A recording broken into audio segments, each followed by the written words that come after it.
Isang napakagandang hapon po sa ating lahat mga kapwa ko ka-farmers, no? From Luzon, Visayas at Mindanao, pati sa abroad at sa ibang bansa. So sa kagaya kong mga farmers at saka mga viewers, no, na nasa ibang bansa, isang napakagandang hapon po sa ating lahat.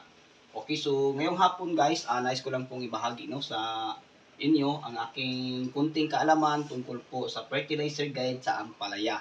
Okay, so bago ko po i-discuss guys ang nakasulat dito sa ating whiteboard, ay unang-una sa mga baguhan at hindi pa nakakilala sa akin, ako po pala no, si Jezreel Palacio Carion, isang farmero po ng SWC Company na nakabase po sa probinsya ng Zamboanga del Sur.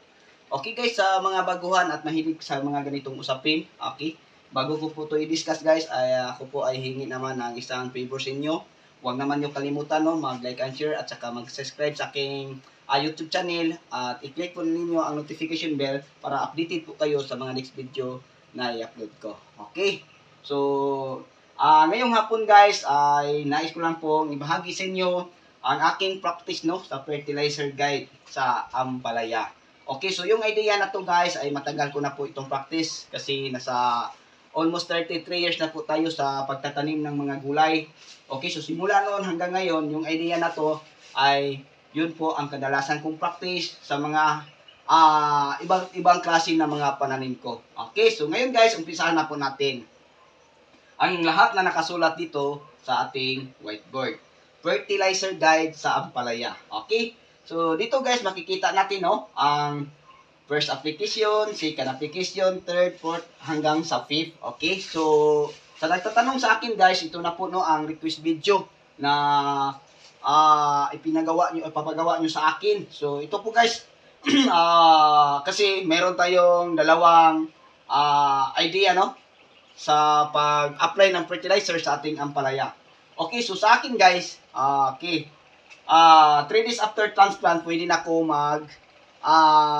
start, no, mag-apply ng fertilizer sa aking tanim na dilig. Okay, so sa 3 days ko guys, no, ang fertilizer na aking lulusawin sa 200 liters of water, 3 kilos, no, 3 kilos.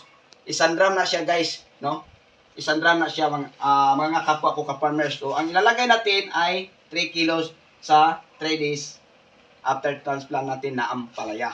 Okay, so yung ididilig natin guys ay 1 sardines lang po. Okay, so bawat puno didiligan lang ng 1 sardines o 150 ml lang po. Kasi yung 1 sardines natin ay nasa 155 lang po guys ml. Okay, so every week guys, no, mga kapwa ko ka-farmers, mag-a-add po tayo ng fertilizer na 1 kilo. Okay, so halimbawa, ang first application natin ay 3 kilos sa 3 days after transplant. Sa 10 days natin, kasi every week man, 3 days plus 7 days, 10 days.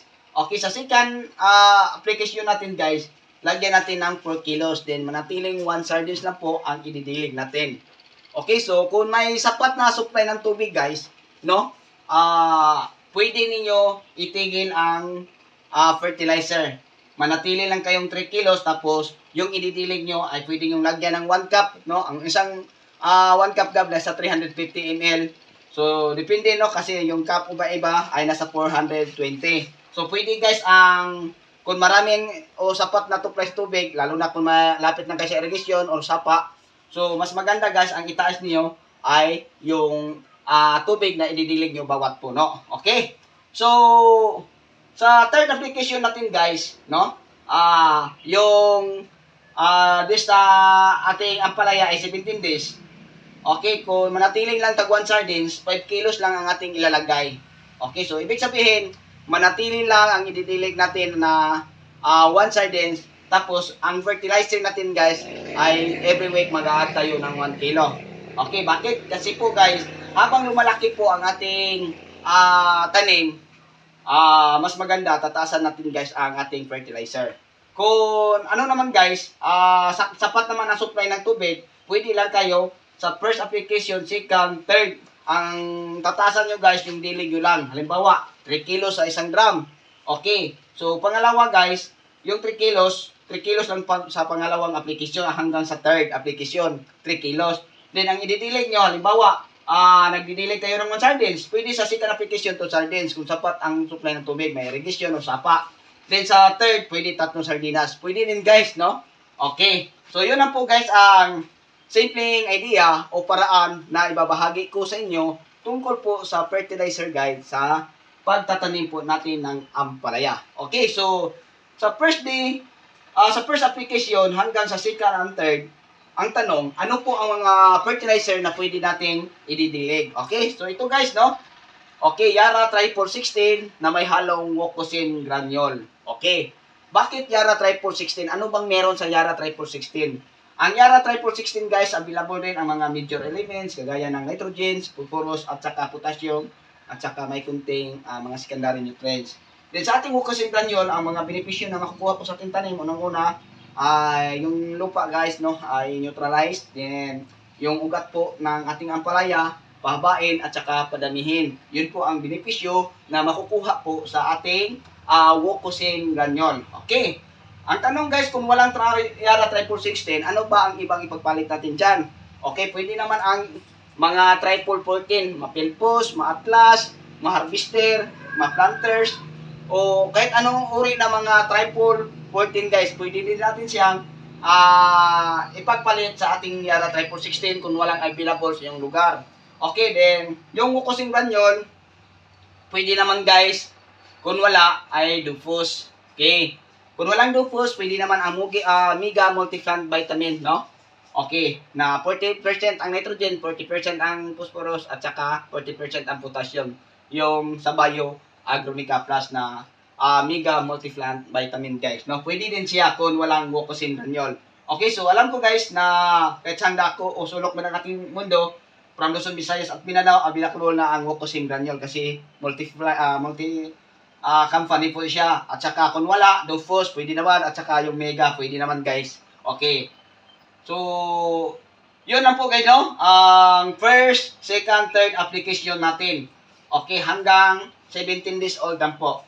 Okay, so sa fourth application natin hanggang 5 o ano pa, above pa sa ano, ay ang maganda natin gagamitin guys na yung mga fertilizer, yung Yara Triple 16 at saka Yara Grower. Okay.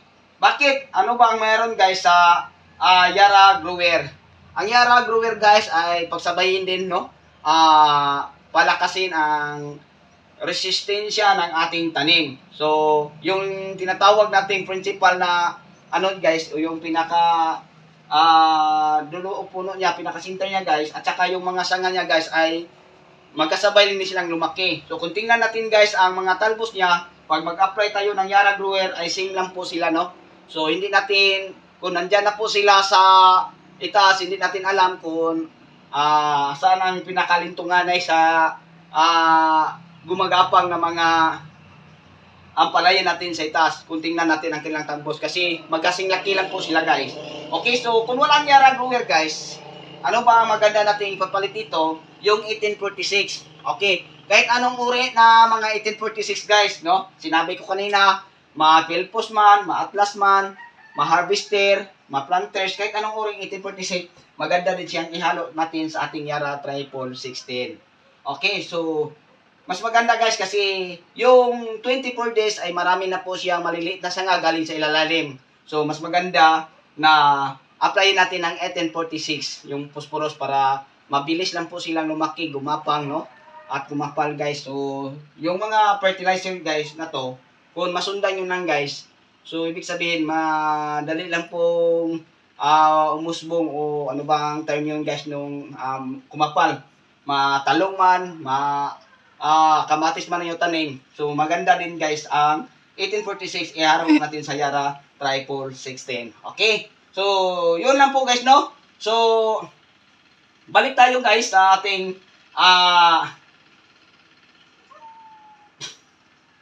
fourth application at saka sa 5, yun po ang Yara Triple 16 at saka Yara Grower. Kung walang Yara Grower, pwede naman ang 1846. So ngayon guys, no, sa 38 days na ating tanim, pwede natin guys ito palitan ng Winner, no? Winner at saka Nitribor. Okay, so kung available ang Wokosin granule, pwede nyo i-add guys. Okay. So, 38 days na po tayo guys, no? Okay, 38 days na po ang ating tanim. So, Yara winner, no? Yara winner ang maganda nating gamitin mga kapwa at saka Nitribor. Okay. Then, pwede kahit pa tayo mag-add ng Wukosim. Okay guys, so sa 38 days natin, ang magandang fertilizer natin gamitin, magdadepende sa variety. Okay, so yung 1846 natin, pwede natin to i-apply yung 1846 at saka Yara 16 sa 38 days na tanim natin ang palaya. Pwede pa din siya. So, magdadepende din sa variety. Kung Galaxy Max F1 na variety guys, kung maganda lang ang kanyang tubo, 38 days, mag-start na po tayo mag-harvest. Okay, kung Galaxy F1 or Miss Lisa, nasa 45 to 48 days, yun po ang first harvest natin. Okay, so, yung winner guys, pwede natin sa 45 days, pwede natin sa 48 days natin i-apply, no? Okay, so, yun po guys, sa 38 days natin, Yara, winner, o Nitribor, plus Wukosim granule kung meron. Okay, kung walang Wukosim granule, pwede naman lagyan natin guys, no, ng Granumus Plus. So, equal lang po ang paghalo dito. 1 sack na winner, 1 sack din ang Nitribor plus Wukosim. Okay. Equal lang po guys, no, ang paghalo natin. So, kanina, first day or first application natin ay maglagay lang po tayo ng Yara 16 at saka Wukosim granule, equal lang po. Okay, din sa 24 days natin, yung Yara Grower at saka Yara 16, equal lang po ang paghalo. So, kayo na ang bahala guys kung anong guide ang sundin nyo.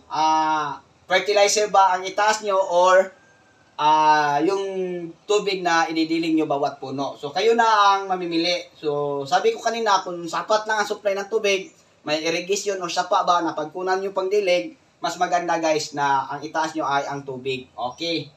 Then, pag kunti lang guys, mas maganda guys, ang itaas nyo ang fertilizer din. Manatiling tag 1 sardines lang po guys kaysa ibubod. Kasi yung bubod guys, pag walang ulan, hindi din malulusaw.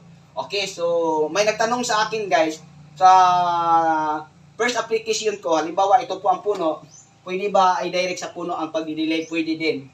Sa second dilig natin pwede. Sa third guys, ilayo natin ng konti. Kasi sa 18 days guys, alam nyo, share ko lang, yung nakabilog na puno natin ng ampalaya ay ano po, parang sumisiak para kasi pag malaki na ang puno, lalo na kung naabot na sa ganyan kalaki guys, para bunga ng ampalaya ang kanyang forma sa puno guys. So ano po, medyo mukrak guys, no, mukrak kasi maiba ang puno. Hindi na siya natiling circle kundi ano na, parang may group na guys, no, na parang ampalaya. Parang ganyan sa haligi ko guys, no, hindi na siya circle. May ano na siya, mga 5 kantos na guys. May square siya, no? Okay, so yun po guys. So iwasan natin guys na i-direct sa third application natin ang pagdidilig ng fertilizer kasi yun po ang kaibahan sa puno, no? Makrack po ang kanyang puno. So iwasan natin kasi pag madirect ang ating nilulusaw na fertilizer na idilig sa puno ay magkaroon po ng stress. Pag walang uran ay mamamatay din siya. So mas maganda guys kung ilayo lang natin ng konti, no? Halimbawa ito po ang puno. So pag dilig natin dito guys, ganyan lang. Mga 3 to 5 inches kasi matangkad na po or mahaba na po ang kanyang ugat. So makakain din niya guys. Okay, so yun lang po guys, no? Ang ma-share ko sa inyong lahat. Sana po yung tip natin ngayong hapon ay nakakatulong din sa inyo. Okay, so hanggang dito na lang. Inyong lingkod, Gisrel Palacio Carion. See you next vlog. Bye-bye po. God bless us all.